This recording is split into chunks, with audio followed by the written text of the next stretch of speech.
Welcome to the How to Be Awesome at Your Job podcast, the show where brilliant professionals share how to sharpen the universal skills required to flourish at work. Enjoy more career fun, wins, meaning, and money with your host, Pete Makaitis.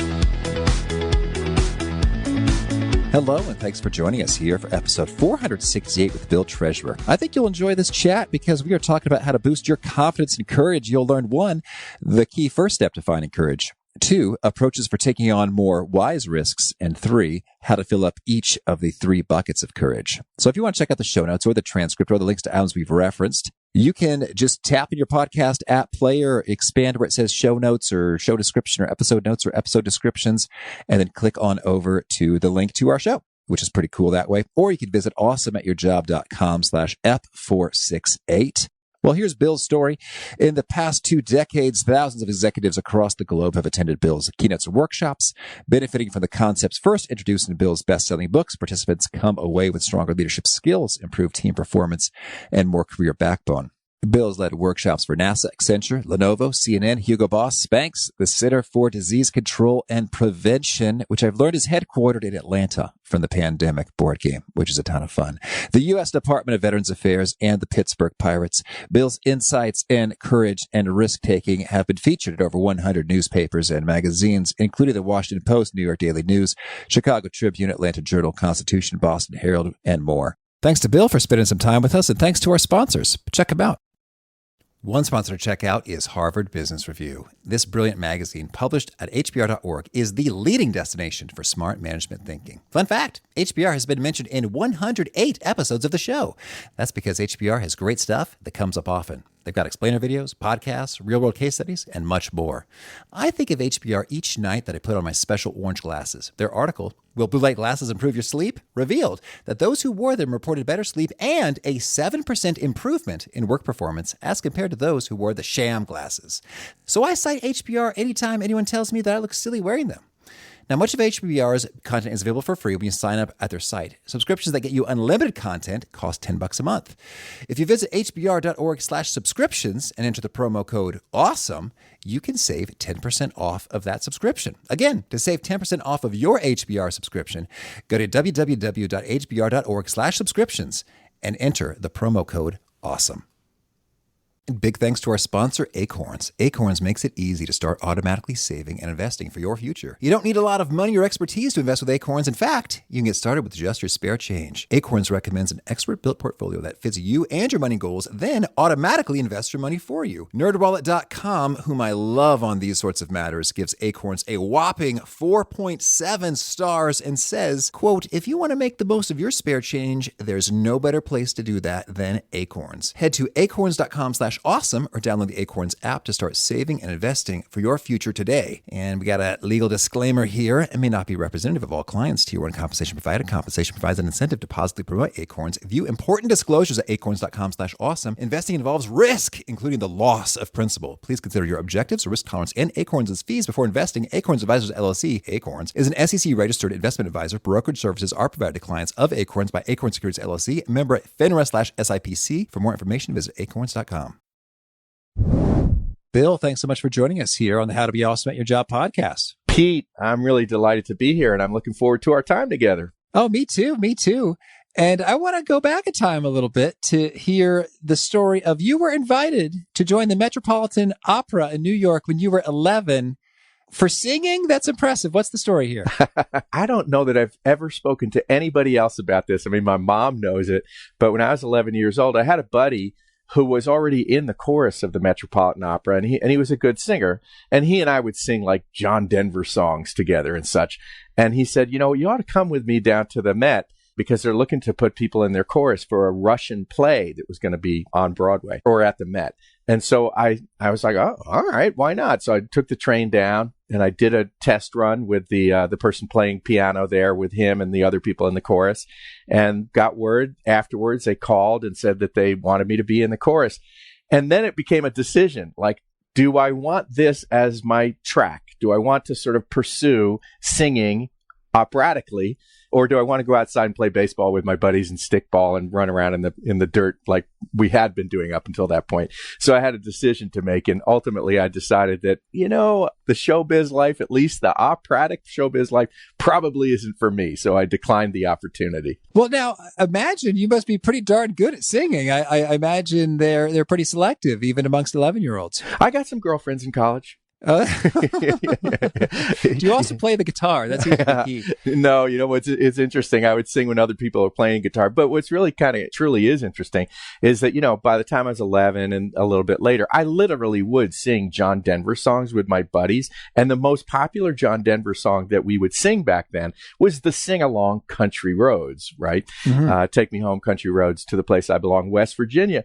And then fast forward a little bit later, it's actually where I ended up going to college. I'm not from West Virginia. I'm from the suburbs of New York, but somehow singing that song so many times ended up plopping me into West Virginia. And in fact, the very first football game at West Virginia University that I attended that fall, it was the opening of a new stadium. And who comes in a la helicopter, lands at the stadium, and sings Country Roads, but John Denver. So it's a nice sort of closure to the story. Wow. That's quite poetic. It's all meant to be. Well, so I want to talk a little bit about courage with you. And you've been working with this for a long time, so much so that you've updated your book, Courage Goes to Work, after over 10 years. So tell us, what do we need to know about courage going to work? The interesting thing is that if you look at courage and you start studying it, as I did when I started writing the book and I started birthing my own business, and then it gave birth to the book, is this idea that courage is a virtue.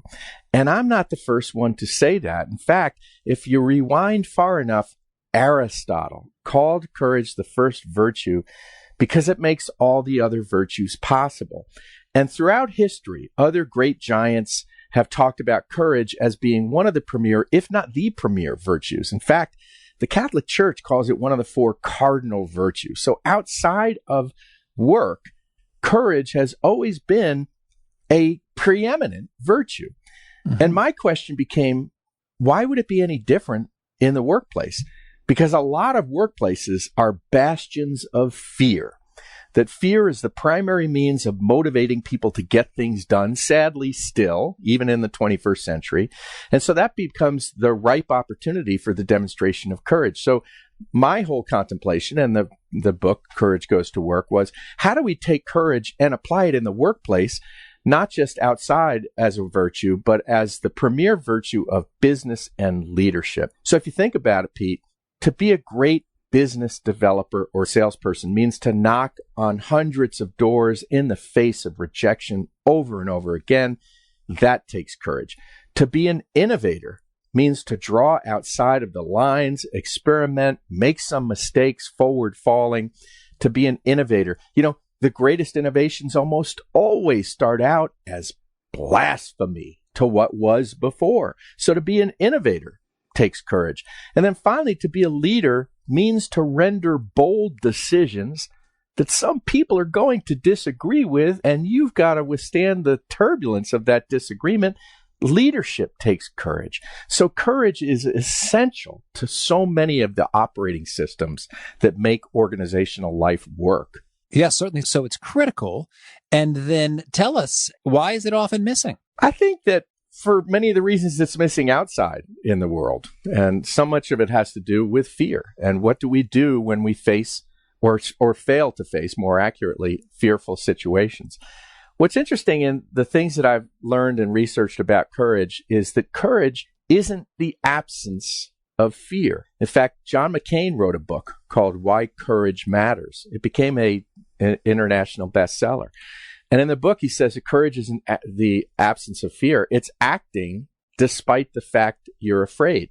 So if you think about that, it means that courage is fearful, not fearless. You'll see these bumper stickers on the back of trucks. No fear. No fear. No brains. That's not courage. Courage, in fact, is fearful, but it's acting despite the fact that you're afraid and moving through it with that fear. So I think a lot of people walk away when they're fearful. They get paralyzed or they fight, flight, or freeze.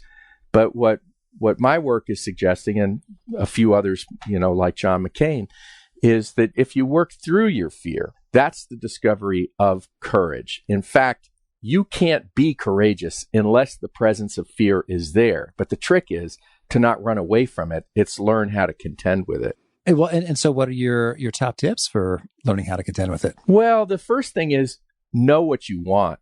I know that you're based in Chicago. There's a playwright in Chicago. His name is Ambrose Redmoon. He's got another one of these quotes. He says that courage isn't the absence of fear. It's the decision that you've got something more important than fear to get done. So the first thing is what I call the contemplation of the holy question. The 4 most important words that you'll ever learn in the English language. What do you want? What do you want?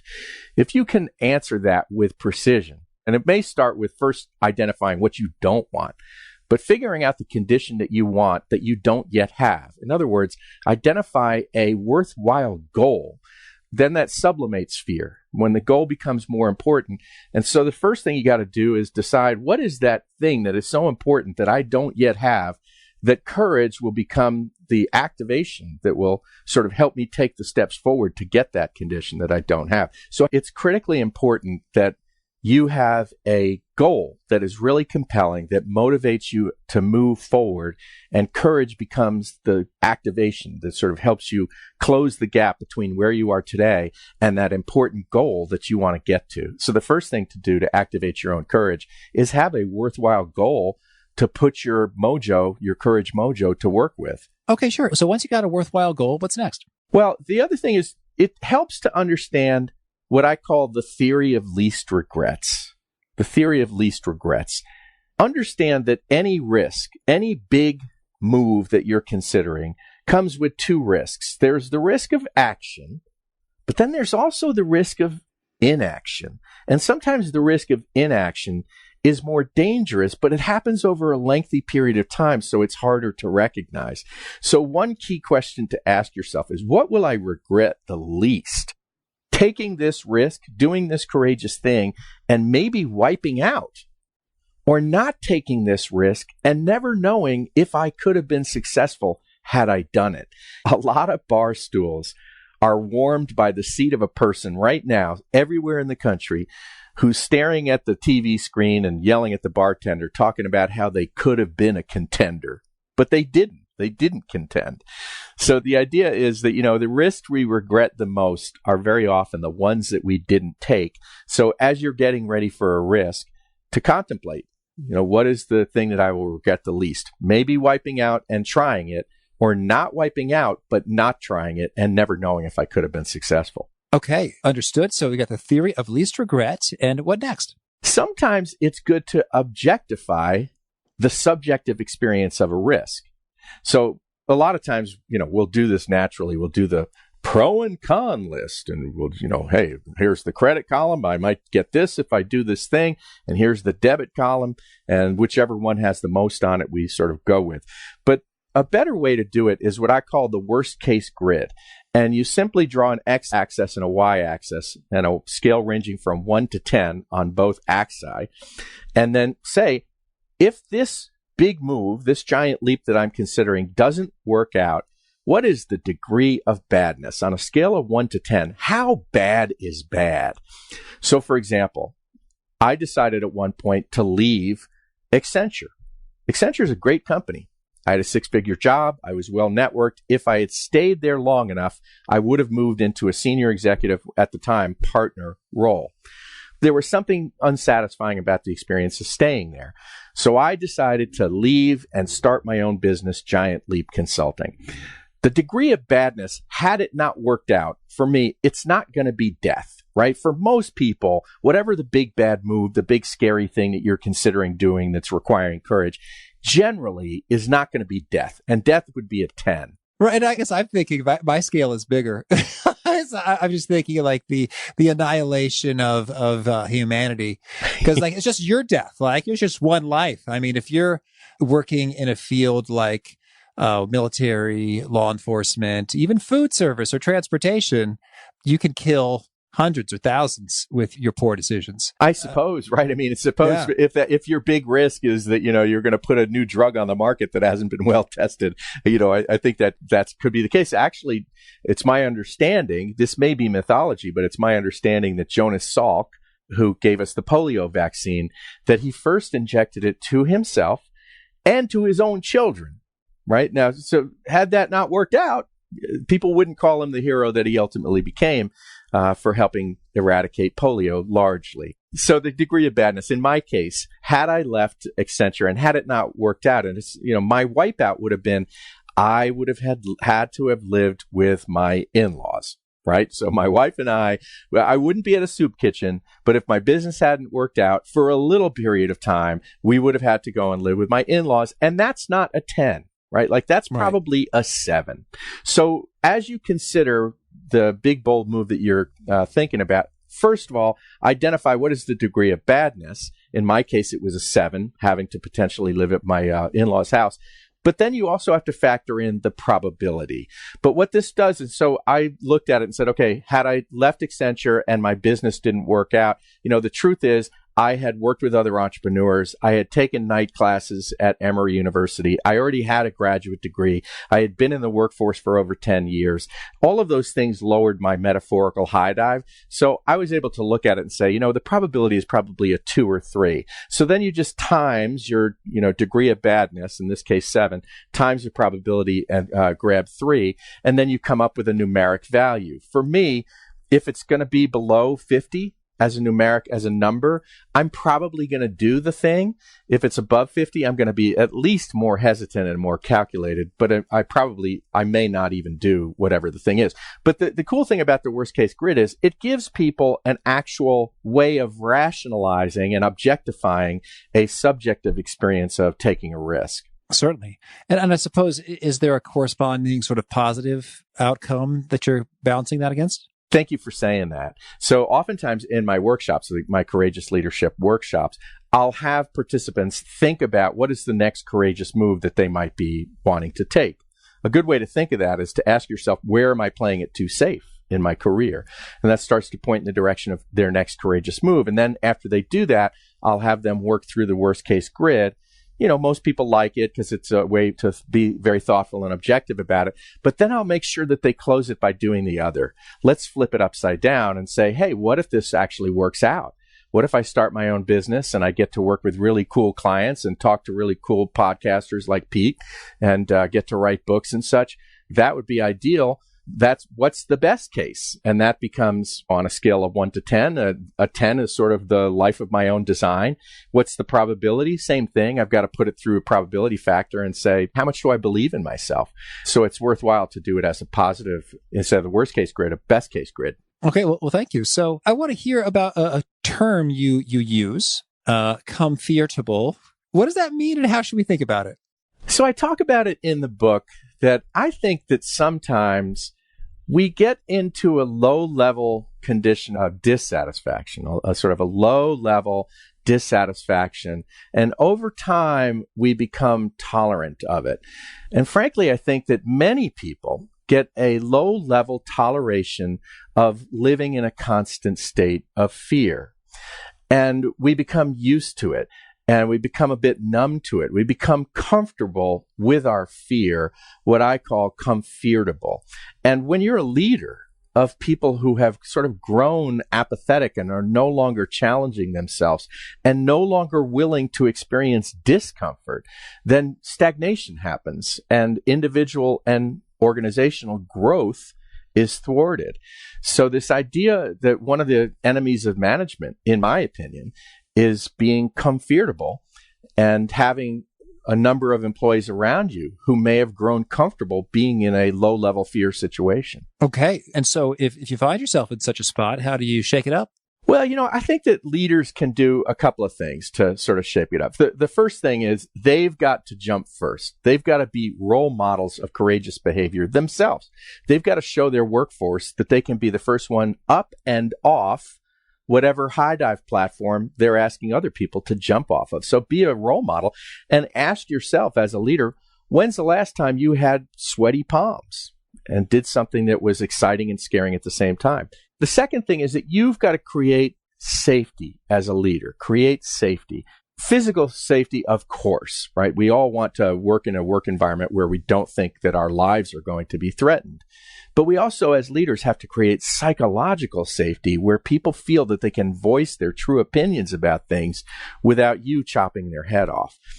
The third thing is a leader has to help people learn how to harness fear. So the whole discussion that you and I had about moving through fear instead of running away from it and learning to become comfortable with discomfort. Ginny Rometty is the CEO of IBM. She has a wonderful quote that she said at Fortune magazine's Most Powerful Women Summit.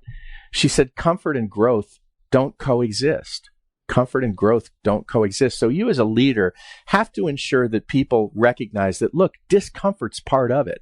It's part of how we grow and progress. And so learning and acquiring new skills and taking on new challenges that in fact make us uncomfortable is how you're going to grow as an individual, but how the organization's going to grow collectively. And then the fourth thing as a leader, to be modulating between comfort and discomfort. You got to nudge people out into discomfort where they start getting their own sweaty palms, but you got to let them stay there long enough to acquire new skills. And then as they start to acquire those skills and become too comfortable with them, you've got to move them back out into discomfort. As it relates to modulating discomfort, if you're up for it, Pete, I can share with you a story about how that worked in my own life. Oh, sure. Yeah. So, and it becomes actually the genesis of my business, and it became the genesis of my exploration into the whole idea of courage and why I think courage is so important.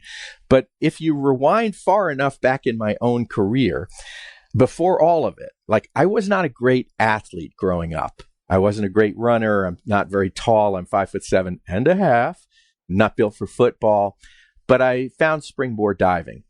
Some friends were jumping around at the pool one day doing back dives and back jumps, and girls were looking at them, and I thought, whoa, I figure I'll try that. And I did a back dive, and I pulled my leg around, and I did a back somersault, and none of my friends could do it.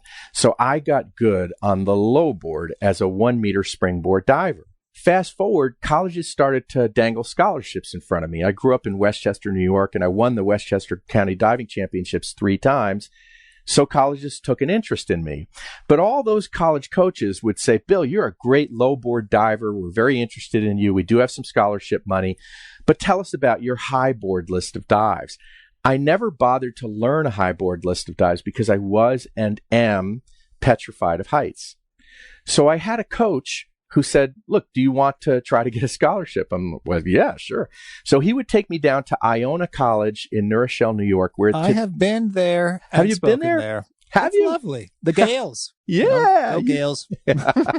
You're right. It is the Gales. They've got a lot of Irish there in that part of New York. So Iona, to this day, it's the only place that I know of that has a diving board, even to this day, built in a hydraulic lift.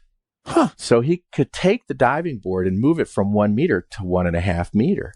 Now I'm really uncomfortable, and I'm doing screaming belly whoppers, and I don't want to go to practice, and I'm upset with him for making me do this, and I'm getting welts on the back of my legs. But after 100 dives, my heart starts to stop racing, and after 200 dives and 50 practices, it starts to get better. After like 300 dives, I start to get bored. Boredom's a great clue. Boredom's a clue that it's time to move people back out into discomfort. And what do you think my coach did at that point? He used the handy hydraulic lift to increase the height. You are a smart podcaster, my friend. Exactly. He moved it to 2 meters, and now I'm, back to the heart's racing. I'm upset with him, welts on my legs, etc. But through this process of modulating between comfort and discomfort, he would push me out into discomfort long enough where I could acquire new skills. And once I acquired the skills, I'd settle to that place, and I'd start to eventually become even bored, and that became the clue to move it up. So the long arc of the story is I ended up getting a full scholarship to West Virginia University, but after that, I became a world-class high diver and a member of the U.S. high diving team, diving from heights that scaled to over 100 feet, traveling at speeds in excess of 50 miles an hour into a small pool that was 10 feet deep. And I'm a high diver who I already told you is afraid of heights. So this was the discovery of my courage. Hot dog. Well, that is a nice metaphor there because you can see kind of very mathematically as well as viscerally a little bit higher. Oh, I feel that. A little higher. Oh, I feel that more. And so that's there. And I suppose you could think about your own courage challenges in that kind of a way with regard to, what's a tiny step versus a big step and all the steps in between. And maybe you could give us an example there. So let's say not sales, because I think that's almost too easy. I want to make you work for it, Bill. Yeah. Let's say in the workplace, it's a common thing that people fear. And what would be the equivalent of the 1 meter, the 1.5 meters, and then the 30 meters? Yeah. So good question. And you're right, by the way, this metaphor, it actually became the metaphor of my business, Giant Leap Consulting. But now the whole business is about what high dive are you facing?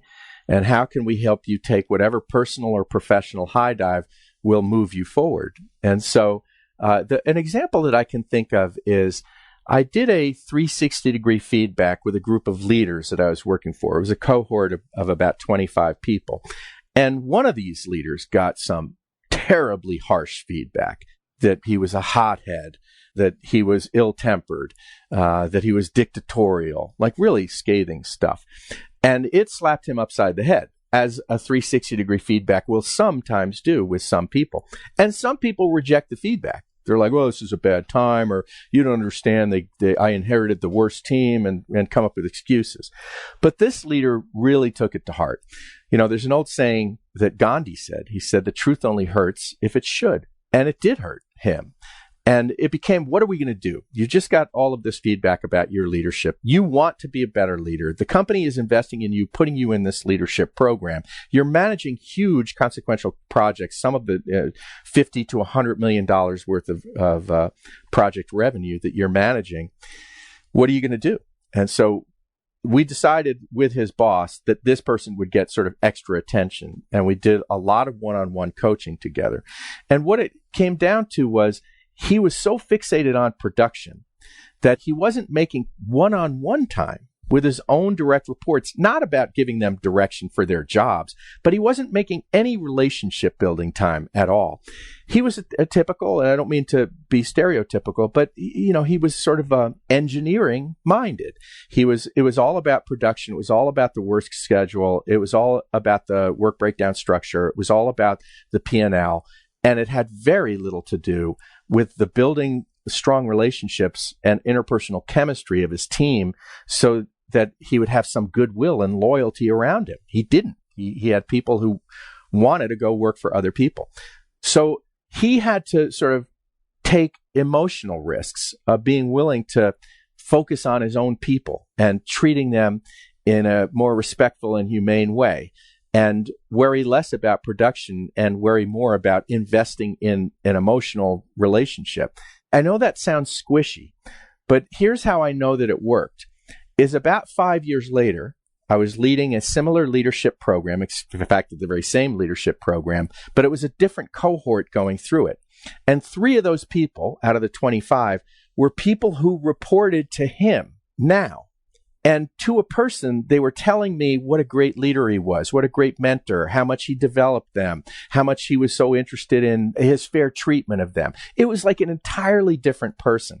But the courage for him was the willingness to be uncomfortable in terms of not being fixated on P&L and production. That stuff was always going to be there. But to invest the time in the development and the attention giving of his own people and building relationships with them. And it made all the difference. It made him whole.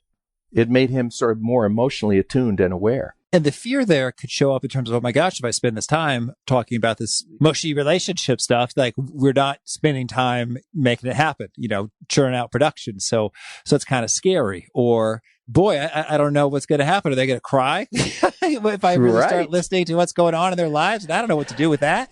Yeah. So that can be fearful there. Exactly. If I invest the time and I become interested in this person's career and what they want to get out of their career and what they want to get out of my time being their leader. And hey, maybe even what's going on in their own life, if they want to share any of that, I might actually have to care about this person. They're no longer just a quote unquote resource. It's a human being that I'm in relationship with. And now I care about them. Oh man, if I care about them, I'm going to be obliged to them in a different way than I am if I'm just their boss, quote unquote. So you're right. It comes with, a certain risk. And it's hard to fire them too when you care. It's hard to be hard, right? It's hard to be tough. But, I think what it does is it changes the equation. So many people in leadership roles, it's all about results, right? Like if you don't get results, you're not going to stay a leader. We see it in professional coaches, for example. I mean, if you have enough of a losing streak, you're going to get replaced. So I get it. Results matter. But I think that we have to put the equation and make sure that it's the treatment of people as the means to the ends of getting the result. But too many people like this person focused on the result, the ends. Give me the ends. You give me the golden egg. Give me the golden egg. Give me the golden egg.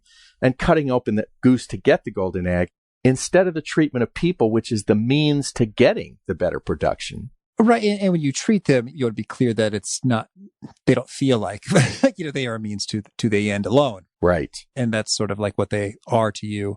But yeah, understood in terms of people are that which make it happen. So folks need to be treated well in order to see that occur. Now, I want to make sure we have a moment to talk about, you've got a concept called 3 buckets of courage. And I thought that was pretty interesting. Can you tell us about this? Sure. I think that when we think of courage, it's this big, ambiguous topic, and we think, oh man, courage, that's huge. That's for heroes. That's for people, with the machine gun charging up the hill in the theater of war. That's for the person standing on the moon. That's for the person saving somebody's life or running into a burning building. And that's true. Courage has its place for heroics.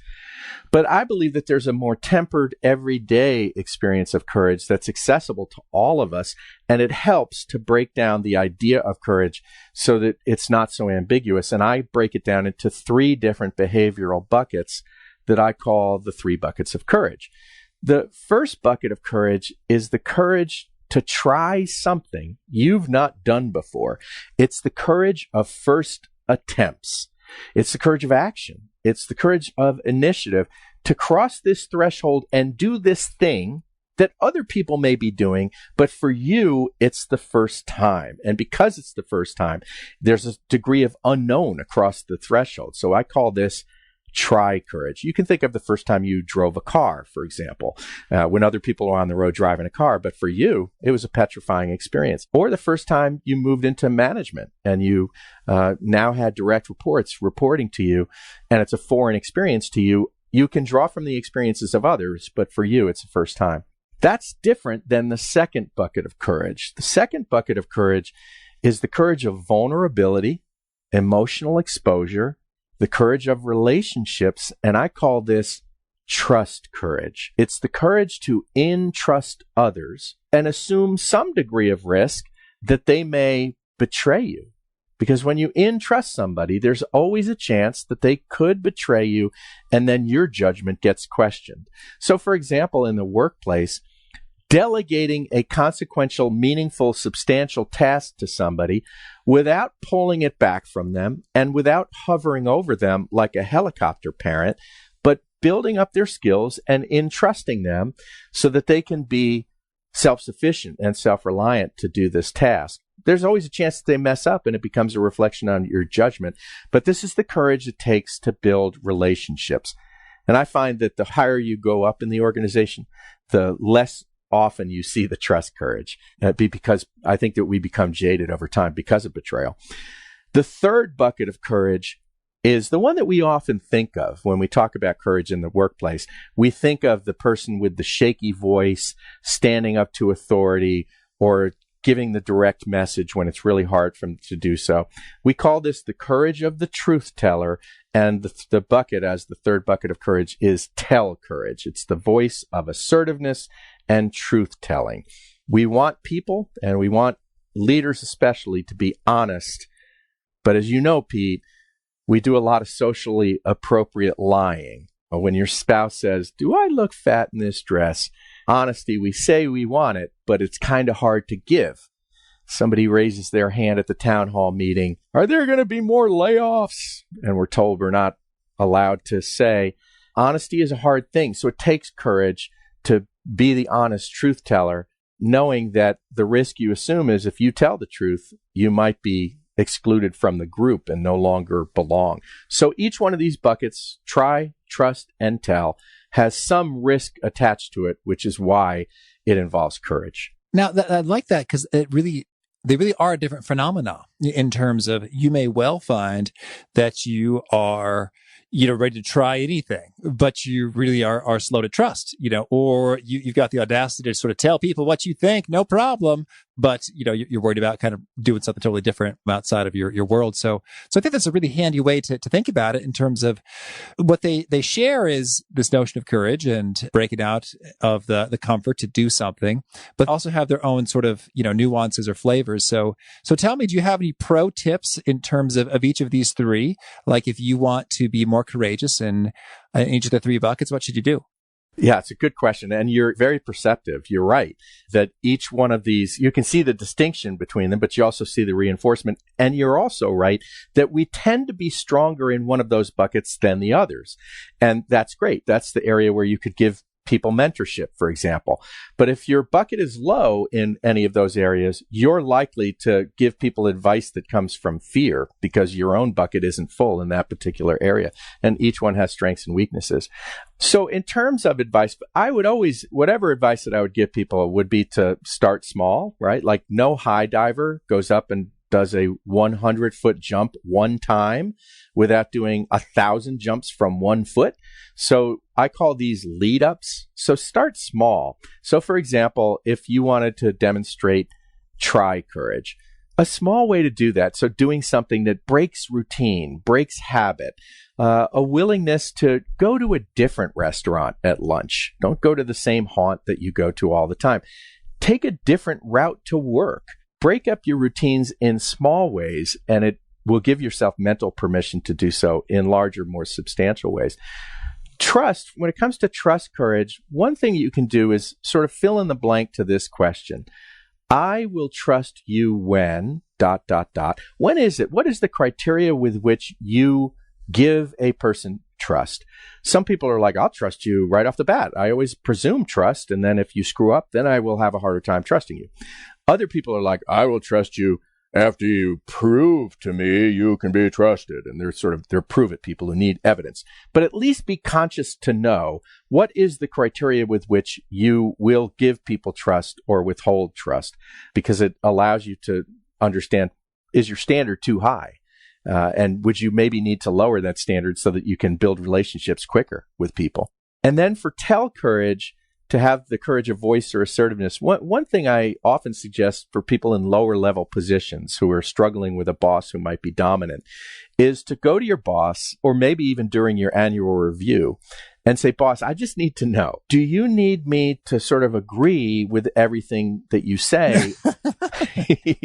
Do you need me to be a yes person? Do you need me to be a brown noser? And I'm telling you, 95% of bosses are going to be like, no, I don't want you to. Do not. You absolutely need to push back on Bill, me. thank you so much for asking. Yes, please. I've got all of these disagreements and critical thinking I have to do everywhere. It'd be so refreshing if you could just tell me what I want to hear constantly. That'd be nice. Right? This tip is all about establishing a ground rule with your boss that you won't be a butt kisser and a brown noser and a yes person because they don't want you to be. They've in fact clarified that. But then you got to go a step further and say, great, boss, I'll tell you what, I will honor this commitment.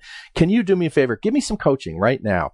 When I need to disagree with you, how can I do that in a way that would be receptive to your ears?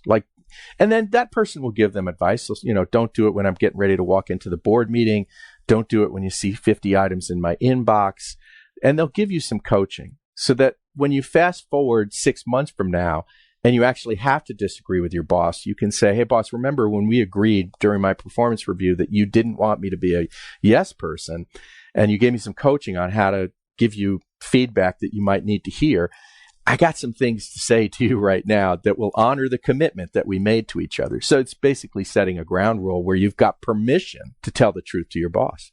That's good. That's good.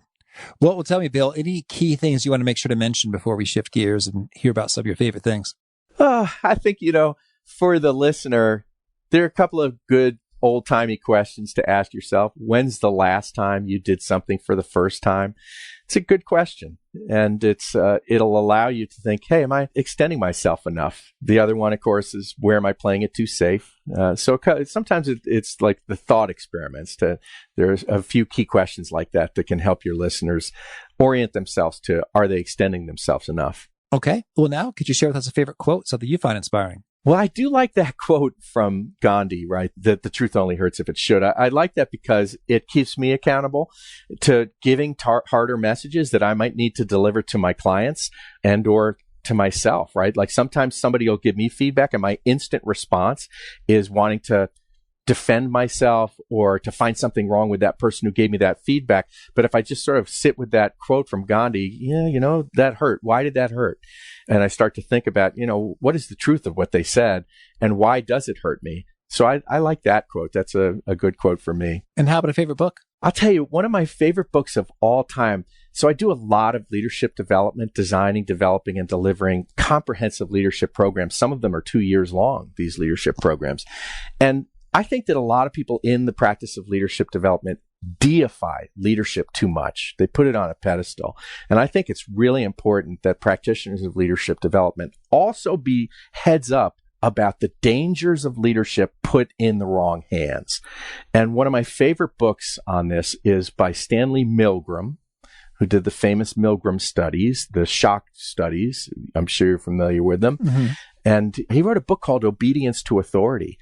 And it shows you how willing people are willing to capitulate to authority figures with very small actual authority over them. They're willing to sort of cede control to a person who tells them to do something if they're wearing a lab coat and don't actually have leadership authority over them. It's just a fascinating book about how quickly people will capitulate to authority figures. And the quote in there about the banality of evil, or that the topic of the banality of evil, that evil often is not acting courageously, and it's sort of a yawn. It's the sin of omission, right? That they don't do the thing that they ought to do because somebody's telling them not to do it. Mm-hmm. They're just following orders from somebody who doesn't actually have any control over them. Oh, yes. Thank you. And how about a favorite tool? Something that helps you be awesome at your job? Well, I was going to say the worst case grid.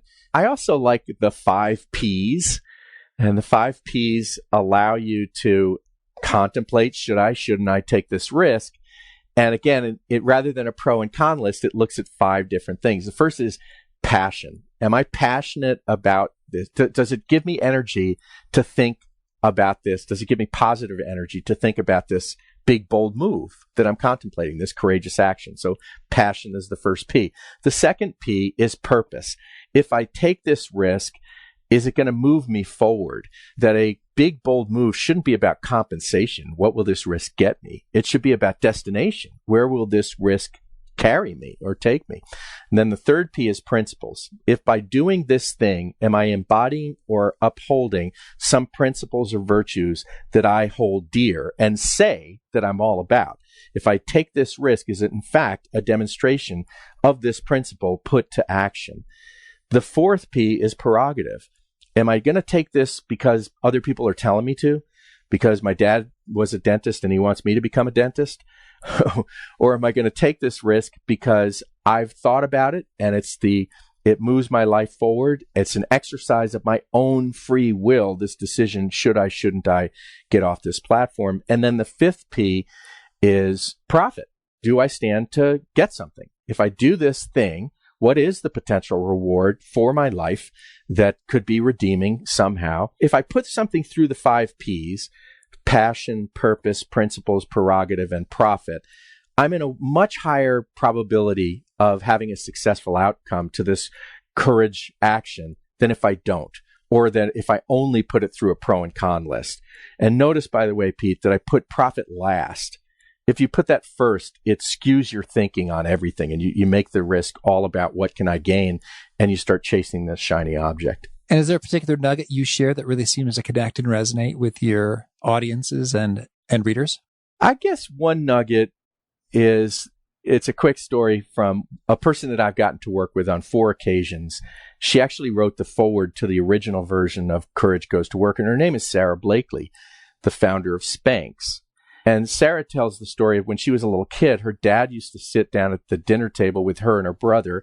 She was about 10 or 11 years old. Her brother was a little younger, and her dad used to ask her a simple question at the end of every week. He'd say, "Okay, kids, what have you failed at this week? What have you failed at this week?" And she learned at an early age that if you're not extending yourself, even occasionally to the point of failure, then it's going to be hard for you to be successful. And I think that that's sort of a good golden nugget, again, about the importance, the willingness to move into discomfort, because that's where the growth happens. Beautiful. And Bill, if folks want to learn more or get in touch, where would you point them? I point them to a couple of websites. One is billtreasurer.com. Another is giantleapconsulting.com. And since we're talking about Courage Goes to Work, guess where they can go to find that? CourageGoesToWork.com. You are a smart man, Pete. Cool. Well, Bill, this has been a lot of fun. I wish you all the best and much courageous adventures in your future. Awesome. Well, thanks so much for having me on. I hope that your readers drew some value from it, and I really enjoyed talking to you. I really enjoyed what Bill had to say on a couple dimensions. One is to just quantify the badness of stuff, because it's sort of like, oh, hey, that's not so terrible. I'm not dead. That is really handy to bear in mind. What are we really talking about here? If the worst case scenario unfolds, how bad is it? Oh, it's just kind of inconvenient. Well, I could live with that. I've had kind of inconvenient things happen to me all the time, as well as that notion that if you're bored, it's a clue that it's time to move back out into discomfort. And I think that's really nifty, is that the absence of fear and risk isn't necessarily feeling safe and warm and cozy and wonderful and content and wonderful. It's often boredom. So I think that's a great indicator right there. It's like, I'm bored kind of a lot. Maybe it's time to push myself and try some new things. And then you'll experience some fearfulness, some fear, but also excitement, because you're pushing the envelope there. So a nice little reminder from Bill. Again, the show notes, the transcripts, the links to items we've referenced, you can find at awesomeatyourjob.com/ep468, or inside the handy app that you're laying this podcast. You can just sort of click to expand the notes, which is pretty cool. And I hope you push subscribe. If you do, you'll catch our next guest. It's Alexandra Levitt. She is talking about, are the robots going to enslave and murder us? And more immediately practically for your job. What things are being automated? What things are not being automated? Where are the risks? Where are the opportunities? How do we future-proof our careers? Until next time, peace. Thanks for listening. To get the most out of the show, we recommend 2 key things. First, check out the extra resources at awesomeatyourjob.com. You can find this episode's transcript and links, as well as the perfect episode for your situation. You can search the full text transcripts of hundreds of episodes or explore episodes tagged by topic and competency covered. Second, subscribe to the podcast and get future episodes automatically. You can subscribe by telling Siri and several other smartphones and speakers, subscribe to the How to Be Awesome at Your Job podcast, or by tapping subscribe in your podcast player of choice. If you'd like some extra help figuring out podcasts and how subscriptions work, visit awesomeatyourjob.com/subscribe for guidance. Hope to catch you on the next episode of How to Be Awesome at Your Job.